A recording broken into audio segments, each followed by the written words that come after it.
Kekosongan pentadbiran tanah Melayu selepas kekalahan tentera Jepun melihat kepada penguasaan komunis selama beberapa hari serta berlakunya siri penghapusan Sakibaki Kempeitai dan individu yang dianggap telah bekerjasama dengan tentera Jepun.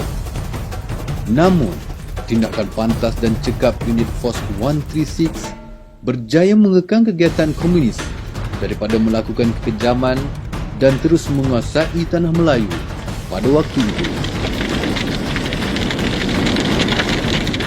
Ya, antara kejayaan Force 136 ni saya lihat adalah semasa kekosongan kuasa Jepun setelah digugurkan bom atom di Hiroshima pada 6 hari bulan Ogos dan 9 hari bulan Ogos di Nagasaki.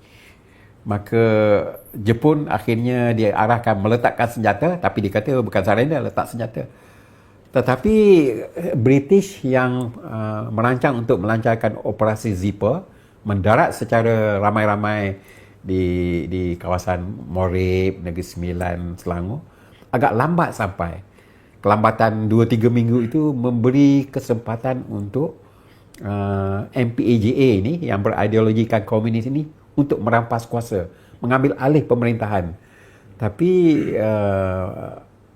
agak menarik bahawa percubaan komunis MPAGA ini agak gagal kerana adanya Force 136 dan dengan cepat sekali ada 2 kes di sini di mana mereka cuba nak menawan kota Bandar Diraja Kuala Kangsar, nak pergi ke istana, tapi kumpulan gerila Force 136 dari Greek ini yang dipimpin oleh Lieutenant Colonel Dobry dengan pembantunya Lieutenant Muhammad Norani dengan cepat pergi ke Kuala Kangsar untuk menguasai Bandar Diraja dan juga istana Iskandaria Kuala Kangsar.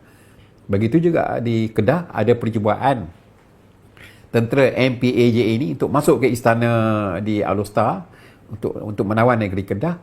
Maka ia juga disekat didahului oleh gerila Force 136 yang berada di Kuala Nerang, cepat-cepat diarahkan daripada India untuk pergi menguasai kawasan istana. Dan samalah juga di Pahang waktu itu, kapitalnya di Kuala Lipis, bukannya di Kuantan. Maka tuanku MPA juga cuba masuk ke Kuala Lipis, tapi ia juga disekat oleh gerila Force 136 ini dapat menguasai ibu-ibu negeri ini yang tidak dapat ditawan oleh MPAGA. Tokoh besar yang memang menjadi tunjangannya ialah Major Tengku Mahmud Mahyudin.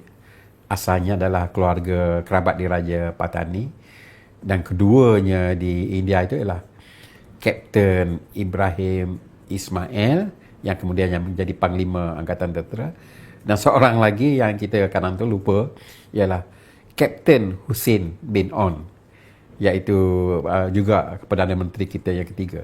Cuma Kapten Hussein bin On ni dia tidak dihantar ke Malaya, dia dihantar ke Timur Tengah. Katanya beliau ditugaskan menjadi perisik rahsia untuk British, tapi menyamar sebagai orang Turki kerana mukanya muka orang Turki. Dan antara yang lainnya ialah Tengku Osman Muhammad Jiwa yang lieutenant waktu itu, yang kemudiannya menjadi Panglima Angkatan Tentera yang pertama sebagai Jeneral Tengku Osman bin Muhammad Jiwa. Dia antara tokoh-tokoh besar, manakala yang tempatan tu saya sebutkan tadi Kapten Abdul Razak yang kemudiannya menjadi Tun Abdul Razak bersama Ghazali Syafi'i, dan Major Datuk Yub Mahidin yang waktu itu adalah ADO bagi kawasan Raub. Anggota Force 136 ni adalah sukarelawan dan mereka sebenarnya berkhidmat selama lebih kurang setahun sajalah, daripada akhir 44 ke Disember 45 disbanded. Maka mereka ini ditawarkan beberapa pekerjaan lah, kerana kebanyakan mereka ini tidak berpendidikan tinggi.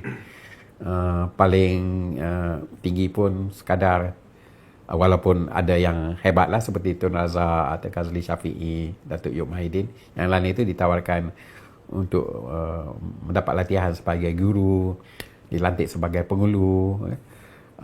ataupun boleh berkhidmat dalam Angkatan Tentera seperti Askar Melayu misalnya. Dan salah satu yang malah dua yang terbilang itu adalah Kapten Ibrahim Ismail yang memasuki Askar Melayu menjadi Panglima Angkatan Tentera, dan Lieutenant muda